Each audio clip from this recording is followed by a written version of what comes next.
Alright, so hello po, magandang gabi po at alam ko lahat po kayo ay excited na para sa magaganap na Battle of the YouTubers bukas, suntukan ng mga sikat. Siyempre mga kaibigan, bibigyan po natin ng fight prediction. Ito pong laban mga kaibigan, bukas bibigyan ko muna siyempre itong supporting main event. Sa pagitan nila Boy Tattoo at ni Super Sam, of course ang ating bunsong kapatid mga kaibigan, we will be giving a fight prediction na objective mga kaibigan, hindi dahil sa kapatid natin yung isa at yung isa ay nagmula sa ibang rehiyon, but we will try and we will be making fight prediction na fair, neutral and objective mga kaibigan. Okay, so mga kaibigan, unahin na po natin mga kaibigan. Syempre itong si Samuel Lontayaw, si Super Sam versus Boy Tattoo. Actually, even sa yung ibang mga kasamahan natin sa Battle of YouTubers, pati yung iba natin mga kasamahan sa boxing industry, they are thrilled for this fight. Pati si Bro Pau Salud ay excited sa laban na ito because actually sa tunay na buhay, and even si Boy Tattoo na nakita namin prior to the press con, mabait na tao mga kaibigan. So even Sam, but you know what it is, they need to hype their fight, they need to sell their fight, so they need to do it mga kaibigan. So umpisa na natin itong number one na titingnan natin dito, conditioning mga idol. Kitang-kita po natin na si Boy Tattoo, yung katawan po niya rip talagang solido mga kaibigan. Wala kang makikitang taba baka kung susukatin yung kanyang mga taba sa katawan, baka 0% mga idol, talagang pure muscle, lean muscle itong si Boy Tattoo. Nagpapakita lamang mga idol na talaga nga naman pinaghandaan niya at talagang condition siya sa magiging laban na ito. May mga napanood din ako dati prior doon sa press con or prior doon sa pagbiyahe nila papuntang Maynila na talagang ang subasob at subsob sa training ito si Boy Tattoo kasama ng ilang mga professional fighters.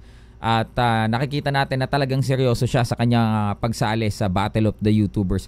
Versus sa Sam naman, siguro sa conditioning, I will give the edge, slight edge kay Boy Tattoo because alam niyo naman mga kaibigan, si Sam po, late replacement mga kaibigan ni Billy Jack. Dapat ang kalaban ni Sam ay si Boy Bakal, but dahil sa absence ni Billy Jack mga kaibigan ay si Sam ay tinatapat na kay Boy Tattoo. But even yung addition nila Boy Bakal at ni Sam ay late notice din mga idol, kasi si Sam po, when I was supposed to fight, hindi po siya nagtitraining. Siya po kasi ang trainer ko nung ako po ay naghahanda bago ako ma-injury laban kay Boy Bagsik. So yung mga oras na yon na dapat siya yung nag-i-ensayo, hindi siya nag-i-ensayo, siya po yung nag-meet sa akin at siya po yung nag-facilitate ng aking training. So when it comes to conditioning, I will give the slight edge to Boy Tattoo mga kaibigan.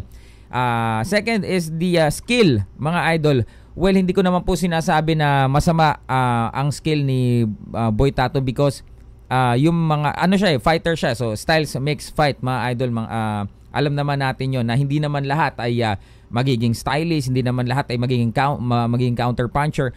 Si Boy Tattoo po ay fighter mga idol, talagang susugod po yan. Alam naman natin na talagang actually style nila lahat, si Bagsik, even si Boy Tattoo, mga fighter talaga.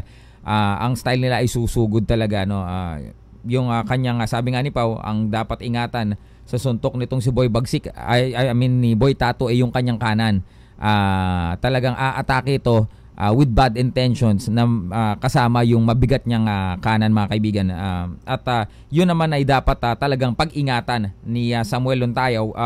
Dito naman kay Samuel Lontayaw mga kaibigan, ang nakikita nating bentahe dito, although medyo kulang siya sa preparation, but of course mga kaibigan, yung experience na dala-dala niya, I think will compensate yun pong lack of conditioning or lack of preparation na meron po si Samuel Lontayaw. Alam din po niya, he is respecting the power of Boy Tattoo mga kaibigan, yung kanyang kanang kamay. But si Sam po ay may power din po yan, left and right hand mga kaibigan. And siguro ang isang advantage dito ni Sam, puwera sa power, is yung timing siguro because counter puncher po itong si Samuel Lontayaw, at ito naman po si Boy Tattoo ay aggressive fighter. So napakagandang laban po, Pacquiao Marquez ito. Yung isa po umaatake, yung isa ay ka-counter. So isa po ito sa pinaka-inaabangan na mainit talagang laban bukas mga kaibigan. Number 3 siguro sunod mga kaibigan is yung resistensya, yung hangin. Ito pong laban pala ni Sam at ni Boy Tato sa mga hindi po nakakaalam. 4 rounds din po ito. Same sila ng rules ni Boy Bagsik versus Haring David and Boy Tato versus Super Sam. Same po sila. 4 rounds.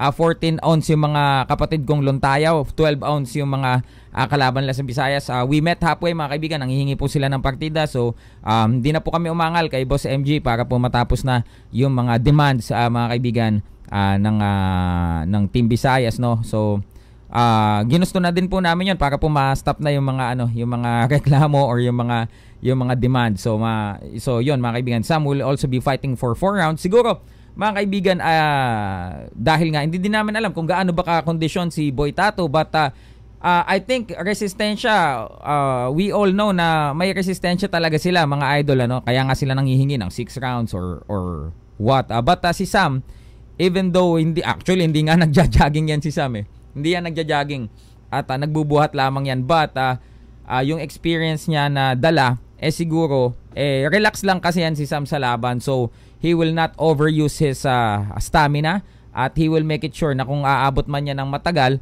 ay he will conserve and he will be economical para yung hangin niya ay umabot hanggang round 4. Although this fight has meron siyang huge possibility of early stoppage. Both of the fighters ay malakas po, may lakas, may karga ang mga suntok. So ang stoppage po ay hindi po imposible mga kaibigan. So, we're not underestimating Boy Tato. We are respecting his game mga idol. So, mas nakakadagdag to ng excitement bukas because actually, ang nangyayari nga mga idol, battle of YouTubers ito, pero parang, kasi I've been in the pro industry for how many years now, yung kahit wala pang laban, kahit let's say kinabukasan na yung laban, ang dami pa ring negotiations na nangyayari. Ganun po ang nangyayari sa labanang ito mga idol. Samuel versus Boy Tato and Haring David versus Boy Bagsik, because kahit bukas pa yung laban, ongoing pa rin po ang negotiations ngayon. Sila Boss MG, Boss Rendon, tawag po sa akin ng tawag stating the demands of Team Visayas na kung pwede ganito, kung pwede ganyan. But we met halfway again mga kaibigan. Totoo po yung sinabi ni Boss MG.